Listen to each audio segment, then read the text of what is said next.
գտնվում։ Ես առաջին հերթին չնայած այս իրավիճակին անթույլատրելի թույլ տվեք բոլոր կանանց ապրի 7-ի տոնի կապակցությամբ շնորհավորեմ։ Շատ ցավալի է, որ այս խորհրդով օրը, մայրության օրը մենք այսպիսի պայմաններում ենք նշում, բայց ունենք մեր երկրում այսպիսի իրավիճակ, անցնենք այս իրավիճակին, որովհետև սա յուրաքանչյուրիս խնդիրն է, սա միայն մեր կուսակցության հարցը չէ, հա, այսօր մենք հավաքվել ենք ու հատկապես խնդրահարույց այս իրավիճակի մասին փորձում ենք ահազանգել, որովհետև մեր երկրի ժողովրդավարությունն է վտանգված, մեր երկրի իրավական արժեքներն են վտանգված, ինչ են անում, ունենք ընտրական գործընթաց։ Ընտրական գործընթացում, ինչպես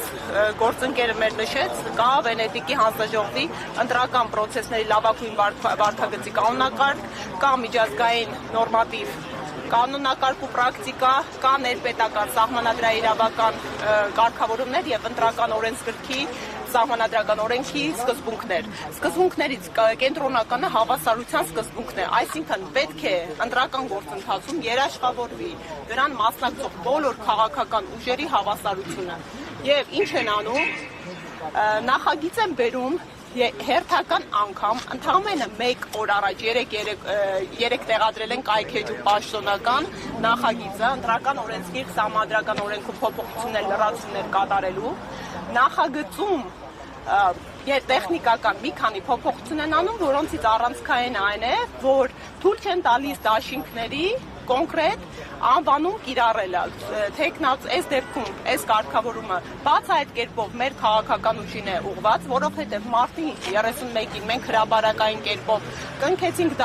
դաշինքը ունի ուժեղ Հայաստան Սամվել Կարապետյանի հետ անվանումը եւ այսինքն իրենք փորձում են արգելել Սամվել Կարապետյանի անունի կիրառումը այս անվանման մեջ։ Ասեմ ավելին, դաշինքը ոչ միայն ստորագրված է եռակողմ կուսակցությունների կողմից, այլև ես երեք մինչև նախագծի հրապարակումը մուտք է արել կենտրոնական ընտրական հանձնաժողով դիմում որպես լիազոր անձ Գոհար Մելոյանի անունից, որպեսզի էլեկտրոնային հաշիվ բացվի եւ կարողանանք արդեն գործողություններ կատարել, օգտահաշիվ ստանանք պաշտոնական կայք էջից։ Այսինքն նաեւ արդեն իրավական ընթացակարգեր ենք մեկնարկել կենտրոնական ընտրական հանձնաժողովի հետ։ Այս ամենը ամփոփելով գալիս ենք մի բարձ ճշմարտության, այսօրվա իշխանությունը իր աթոռը պահելու հետ կապված այնպիսի բախերի մեջ է, այնպիսի խնդիրներ ունի, որ սենց կտրուկ միջոցառումների են, հա, դիմում։ Սա կրկին ասում եմ, հարվածի տակ դնելով կոնկրետ հանրային աջակցություն վայելող, ժողովրդի սերը վայելող քաղաքական ուժին, արձանագրելով սոցհարցումների արդյունքները, առայն որ այս պայդրությամբ Սամվել Կարապետյանը առաջնորդում է քաղաքական գործիչներին, այդ թվում Նիկոլ Փաշինյանին, իրենք չեն բարանում մեկ թեկնածուի հետ կապված սահմանադրական օրենքի փոփոխություն կատարել։ Այն էլ կրկին ընդգծում անհապաղ եղանակով։ Ուզեի այս սրա վրա կրկին ուշադրություն հրավիրել եւ խնդրում եմ ձեր միջոցով միջազգային գործընկերներին հնարավորինս ահազանգել եւ հասցնել այս տեղեկատվությունը, որովհետեւ նման օրենսդրական փոփոխությունները իրականացնելու համար կրկին միջազգային Հայաստանի Հանրապետության պարտավորվածություններից բխում է առնվազն հանրային լսումներ, հա, պետք է նախապես կազմակերպել հանրային լսումներ, մասնագիտական համայնքի ներառականություն, քննարկումներ, որը մեր նորմատիվ իրավական ակտերի մասին օրենքն է նախատեսում, մեր միջազգային պարտավորվածություններն են նախատեսում ու կրկին Վենետիկի հանձնաժողովն իր հերթին ասում է, որ բովանդակային միջամտությունները ընտրական պրոցեսից, այսինքն երբ պաշտոնապես մի քանի օրից հա պետք է ներկայացնեինք, թույլատրելի չէ խաղի կանոն փոխելը։ Ժողովրդի համար ավելի պարզ ասած, հարգելի հայրենակիցներ, այս իշխանությունը կռիվ է տվել Սամվել Կարապետյանի նկարների հետ։ Այս իշխանությունը մոտ 10 ամիս ապօրինի ազատազրկված պայմաններում է պահում ու անգամ աշխարհում գրեթե չկա երկրորդ օրինակ, որ մարդը ազատազրկված լինելով, քաղբանտարկյալ լինելով, այսպիսի վարկանիշային աճ է արձանագրում քաղաքական։ Հիմա էլ անվան հետ են կռիվ տալիս։ Մենք խնդիր չունենք, որովհետև մենք մեր պայքարը շարունակելու ենք ու մեր պայքարը այն իրականության վերականգնումն է, որտեղ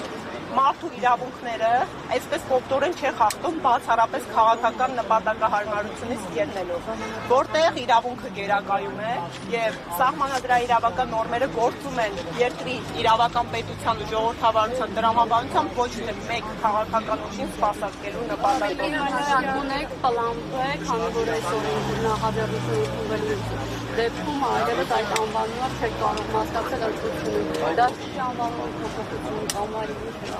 Կամ օրենքը ինչ է։ Հարգելիներս, մեկ տարբեր զարգացումների հետ կապված տարբեր պատկերացումներ իհարկե նախնական ուներ, սենց բարբերաբար միջամտությունները իհարկե անսպասելի լինում են, որովհետև օրինակ մենք պատկերացրել ենք, որ կարող է մեզ չգրանցեն, կարող է գրանցումից հանեն, հա, բայց սենց մանր փոփոխությունների հետ մարդու անվան հետ կռիվ տալը կկանգոչում է միայն մի բանի մասին, որ այս իշխանությունը վախեր ունի Սամվել Կարապետյանի անունից, որ այս իշխանությունը գիտակցում է, որ ինքը արդեն պարտվողականության տրամաբանության մեջ է ու հայ ժողովուրդը սիրում, աջակցում եւ ընտրելու է Սամվել Կարապետյանին ու նման միջամտությունները ընտրական գործընթացին նման միջամտությունը, սա ժողովուրդ ջան, ես մի բան եմ ուզում արձանագրել, անգամ եթե դուք քաղաքացի եք, ով չէր պատրաստվում իշխեն տալ մեզ ուժեղ Հայաստանին, սա ձեր ընտրական իրավունքին էլ է միջամտություն, այսինքն իրենք փորձում են մարդու ընտրական իրավունքը խաղարկել, միջամտել, հա, այս հիբրիդային ասվածը հենց այսպիսի դրսևորում ունի, սա հիբրիդային եւ ուղղակի ինչու ոչ նաեւ իրավապ հաստատական միջամտություն է քաղաքացու կամ արտահայտությանը, իսկ մենք գալիս ենք երաշխավորելու, որ մարդկանց քվեն, մարդկանց կարծիքը տեղ հասնի, որովհետեւ մեր ժողովուրդն է ձևավորում իշխանությունը եւ ժողովուրդն է իշխանության աղբյուրը Հայաստանի Հանրապետության։ Պարոն Վարդևանյան, շարունակելով ձեր դիրքորոշումը կներկայացնեք միջազգային կառույցներին դիմելու ինչ այսպես